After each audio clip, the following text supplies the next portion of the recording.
Listen to Jane McDonald talk about gravy all day. I me too. One more time. Just give me one more gravy, Jane. Gravy. Gravy. Very fabulous. Can't beat a bit of gravy. Do you want to come and join us for cookery? Come on over. Yeah, sure. Oh, yeah. Have my seat. We can't have you over there. Yeah, you can't have my food, but you can have my seat. Oh, we're doing all the bonus cooking. Come there. There we You go. sit there. You sit there. You sit there. I'll go around this way. There we go. Oh, my lovely. Oh, man. It's not crazy though, Jane, but it is something really, really Oh, delicious. man, McDonald. With a delicious recipe. And Nisha, the smell has been wafting over all morning. Gorgeous. Good smell. Good smell. I have a little chicken thigh for you. Do you want to tuck in or we not? Yeah.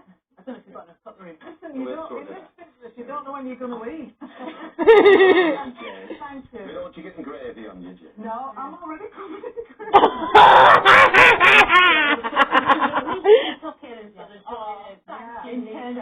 So, Anisha's amazing. These are my best friends, actually. I'm having a mum here, isn't it? We are sticky frying today. So it's sticky spice size and a really lovely coleslaw. I'm going to start with the coleslaw because I've got a little tip that makes coleslaw next level.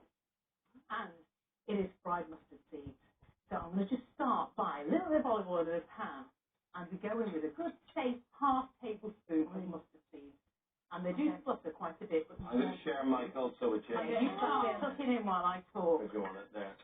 But this is healthy sticky spice. Oh, well, it's so healthy. But honestly, in terms of fat level, there's not a lot in there. We're starting with some sweet ingredients. So there's some honey in there, and there is tomato ketchup and things like that. So there's sweetness, but actually in terms of fat, they're grilled as well.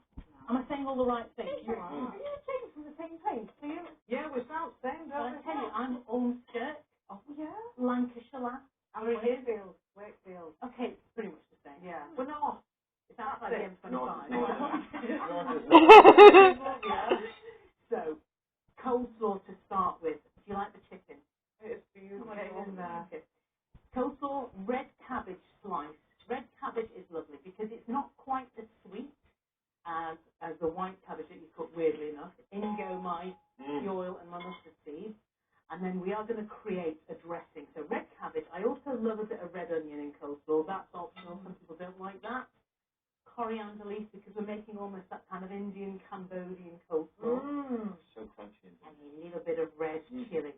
The other thing that gives you a lovely pop of sweetness in coleslaw is a handful of raisins or chopped apricots or chopped dates or figs, anything like that. Those snacking fruits that have been dried down, chopped up, stunning in a coleslaw.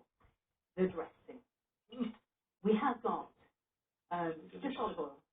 We have got white wine vinegar. These are all just kind of store covered. A bit of salt. Now, this is an interesting ingredient. This is date molasses. Has anybody come across? Oh, yeah. Yeah. They are great. You can get them in supermarkets now. So this is one of the earliest forms in humankind of sweetening food. Honey and date molasses were the way we did it before we had sugar. Delicious on porridge. And delicious on porridge. And it just feels healthy, doesn't it? And you get really good ones in international supermarkets. There's a lot to be said for doing that. Yeah. You get into those international supermarkets. They're a complete treasure trove. Yeah. They're fantastic ingredients. Okay, so the flavours you're getting from that coleslaw are those ingredients. So I give that a quick toss together, and then we get into the chicken zone. This is how we actually eat, Jane. Is it? Yeah, we have our lunch here on telly. Yeah. Just to get And you get a great run of the day. You get a great run of the day. Love this. Fabulous. So what I love about this recipe is it is store covered. You know, ketchup is not. We don't think of using ketchup in cooking, but whenever you want that kind of barbecue sweet glossiness that you've got on that chicken, ketchup is the way forward. So we start with a good bit of ketchup because a lot of the muscle work has been done in the creation of that ketchup with the vinegars and the salt and the sweet and all of that. So you've already got that good layer of flavour. I add to this tomato puree to give me a little bit of a kind of more mature flavour to the sweetness and to the tang. Into that we go honey because we want sticky and we want sweet. We go to balance that lemon juice. So good. Garlic, because why would you not? Do you know what I mean? Why would you not? Because it really makes barbecue dressings really sting. So garlic is a great thing to add to that. Now here's where we get a little bit more interesting. And this recipe is something I went to Cambodia, and the street food there and in Laos it's based on this kind of recipe. So to die for. And the things that give it that kind of hum. I'm using fenugreek powder. You don't have to if you can't get it, but honestly, that smell that you get when you walk into the studio comes directly from fenugreek powder. So they say about 80% of that is on your nose. You're getting that real bouquet of exotic aroma. Then we go garam masala, more cumin powder. Those kind of brown powders that you don't quite know what you're going to use them for in the back of the cupboard. Yeah. Fish them out, honestly, fish them out and get them in. So a good bit of garam masala or cumin powder or coriander powder. How long do they last for if you have a jar in the cupboard? So funny, because according to, in Western culture they say, oh no, they go off, get rid. Nonsense. In India we carry them around forever. They just lose potency. So use more. If it's been there for a while, just use more of it. You don't bin these things. We are not food wasters. And a little bit of paprika powder, so that's not hot.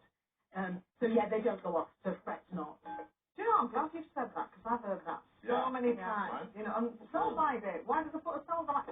Why are you putting a sell-by date on if it doesn't go off? That's the funny thing. There you go. It's not fair, is it? No.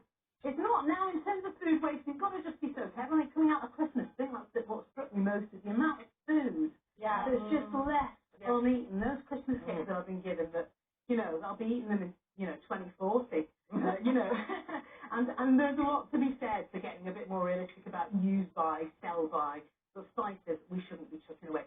So we marinate those. They go on a tray, ideally skin side up, and then all you're going to do is grill them, and you end up with this happy place. Lovely. It's the most delicious chicken I've ever eaten. I'm not kidding you. It is so delicious, isn't it? Look at that, it's inhaling. I know, and I'm not even using cutlery. I'm going hands in. That's amazing. You're so ladylike. Come on. Absolutely gorgeous. Did you enjoy that, James? Yeah, sorry, I've just asked you. You're doing a mouthful.